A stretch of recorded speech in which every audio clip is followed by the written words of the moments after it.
நேற்று ஒரு சாயந்தரமாக வந்துட்டு ரோட்டில் போயிட்டு இருந்தோமா, ஒரே கூட்ட நெரிசல். அதில் வந்துட்டு சிக்கி தவிச்சு வந்துட்டு வெளியில் வந்தோம் அப்படின்னா மாலையாக தொங்க விட்டுருந்தாங்க. என்னன்னு பார்த்தா பூ மார்க்கெட்டு. கண்ணு குளிர்ச்சியாக அப்படியே காம்பு பெருசு பெருசாக குண்டு மல்லி அவ்வளோ பூ இருந்துச்சு. எவ்வளோ ப்ரைஸுன்னு கேட்டால் 1/4 கிலோவே வந்துட்டு 300 ரூபாயா.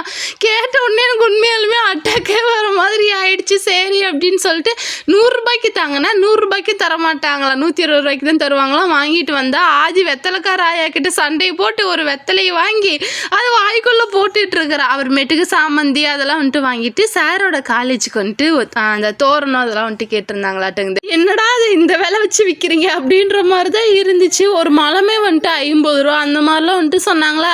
அதையும் ஒரு பேரத்தை பேசி ஒரு மலை 40 ரூபா அப்படின்னு சொல்லி வாங்கிட்டு தான் வந்தோம். இருந்தாலும் வந்துட்டு ஒரு சாட்டிஸ்ஃபைடு இல்லை. அதுக்கு அந்த குண்டு மல்லி வாங்கியிருந்தேன் இல்லையா, அது நடுவில் வச்சு கட்டுறதுக்கு கொஞ்சம் கோழி கொண்டு பூத்தாங்க. நான் அதையும் கேட்டு வாங்கிட்டு பூச்சை சாமானே வந்துட்டு வீட்டில் இல்லை. இந்த மெயின் இதான கற்பூரமே வந்துட்டு என்கிட்ட இல்லையா, சரி அதெல்லாம் போயிட்டு வாங்கலாம் அப்படின்னு சொல்லி கற்பூரம் அப்புறமேட்டுக்கு அந்த குங்குமம் அதெல்லாம் வாங்கிட்டு இருந்தோம். சாருக்கு வந்துட்டு கேமரா எடுத்தாவே வெக்க வந்துடும். ஒரு வாரம் மறைச்சிட்டு இருப்பாரு.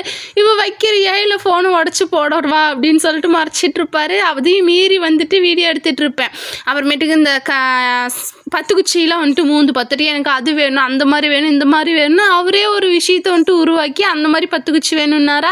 கடைக்காரங்க இல்லைப்பா அது இல்லவே இல்லை அப்படின்னு சொல்லிட்டாங்க. சரி அப்படின்னு சொல்லிட்டு இந்த கட்டி சாம்பிராணி பார்த்தோம் அப்படின்னா நான் ஒரே ப்ளைனாக தான் அது வர பார்த்துருக்குறேன். ஆனால் எங்கள் ஃப்ளேவராக இருந்துச்சு. சரி அப்படின்னு அதையும் ஒரு பாட்டில் ஃபுல்லும் வாங்கிட்டு 150 ருபீஸு, கொஞ்சம் ஒர்த்து தான். அதையும் வாங்கிட்டு அடுத்தது வந்துட்டு ஃப்ரூட்ஸ் கடைக்கு போனால் நான் வந்துட்டு அந்த தாத்தா கிட்ட நான் உங்களை ஆல்ரெடி வந்துட்டு இந்த கடைக்கு வந்திருக்கேன் அப்படின்னு சொல்லி ஐஸ் வச்சா தெரியும் அப்படிங்கிறாங்க.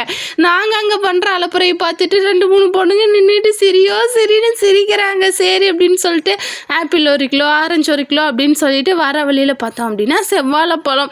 இங்கே வந்துட்டு நம்பூர் பழத்தை பார்க்குறதே வந்துட்டு அதிசயமாக தான் இருந்துச்சு. நம்பூர் பழத்தில் வந்துட்டு தேன் வாழை மட்டும்தான் ஒரே ஒரு சீப்பு இருந்துச்சு. மீதியெல்லாம் நேந்திரம் செவ்வாழை இதுதான் இருந்துச்சு. அடுத்தது அது வாழைப்பழத்தை வாங்கி முடிச்சுட்டு கையெல்லாம் ஒரே வலி. 2 கையிலையும் வந்துட்டு மூட்டையை கட்டிட்டு தூக்கிட்டு வந்தேன்னா சரி ரெஸ்ட் எடுக்கலாம் அப்படின்னு சொல்லிட்டு ஒரு ரெஸ்டாரண்ட்குள்ளே போனால் இது டிஃப்ரெண்ட்டான ஆம்பியன்ட் தான் இருக்கே அப்படின்னு சொல்லிட்டு உள்ளே போந்து பார்த்தோமா. உள்ளே பார்த்தா வந்துட்டு ஊஞ்சலில் வந்துட்டு சேருக்கு பதிலாக ஊஞ்சல் போட்டு வச்சுருந்தாங்க.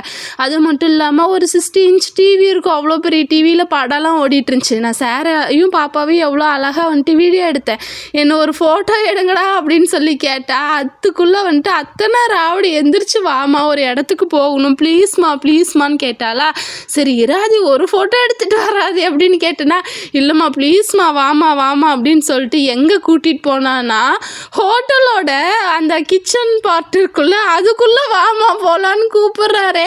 அந்த மேனேஜர் அண்ணா என்னை பார்க்குறாரு, மொரன்னு முறைக்கிறாரு. சரி அப்படின்னு சொல்லி அந்த அண்ணாட்டி கெஞ்சி கேட்டுட்டு உள்ளே கூட்டிகிட்டு போய் ஒரு விசிட்டையும் போட்டுட்டு பூ கட்டுறதுக்கு ஆரம்பிச்சிட்டேன். இந்த கோழி கொண்ட பூவோட அந்த பிளாக் கலர் சீடு இருக்கு இல்லையா, அதை நம்ம தூக்கி போட்டோம் அப்படின்னா சும்மா தூவிட்டாவே போதும். கோழி கலராமல் இருந்துச்சுன்னா சூப்பராக செடி முளைச்சி வந்துடும். அப்புறம் அதுக்கெல்லாம் வந்துட்டு ஒரு சேகரிப்பை பண்ணிவிட்டு குண்டு மல்லிகை கட்டலாம் அப்படின்னு சொல்லிட்டு கட்ட ஆரம்பிச்சிட்டேன். கரெக்டாக அந்த பூவை பிச்சிட்டு இருக்கும்போது என் மணி வந்துட்டு ஒரு 11 மணி இருக்கும். அந்த டைமில் வந்துட்டு பூவை பிச்சு கட்டி வச்சாதானே வந்துட்டு அடுத்த நாள் வைக்க முடியும். இல்லை அப்படின்னா வந்துட்டு அது நல்லா வெடிச்சு ஒரு மாதிரி ஆகிடும். அதனால் நைட்டே எல்லாத்தையும் கட்டி வச்சிடலாம் அப்படின்னு சொல்லிட்டு இது எல்லாத்தையும் அழகு பார்த்துட்டு கட்டிட்டு இருக்கேன்.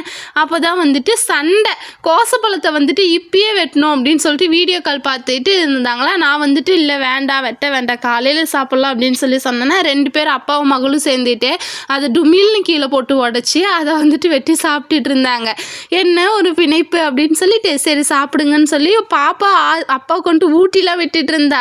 அதுலேயும் வந்துட்டு சட்னி மாதிரி தண்ணியை தொட்டு ஊட்டிகிட்டு இருந்தா. அதெல்லாம் சாப்பிட்டுட்டு இருக்கிற கேப்லேயே வந்துட்டு நானும் வந்துட்டு கட்டி முடிச்சிட்டேன். 120 ரூபாய்க்கு வந்துட்டு கொஞ்சம் ஒர்த்து தான். 2 முளை வந்துருச்சு. ஆனால் இன்னைக்கு ஒரு முளை பூவோட ரேட்டே மினிமம் 150க்கு மேலே இருக்கும். அப்புறம் பூவை எல்லாத்தையும் கட்டி பாக்ஸ்க்குள்ளே ஒரு டிஷ்யூ பேப்பர் வச்சு அதுக்குள்ளே வந்துட்டு சுற்றி வந்துட்டு வச்சுட்டோம் அப்படின்னா அந்த ஸ்வெட் ஆகும்ல அதெல்லாம் வந்துட்டு இறங்காமல் வேர்க்காமல் சூப்பராக இருக்கும் பூ ஒரு வாரத்துக்கு.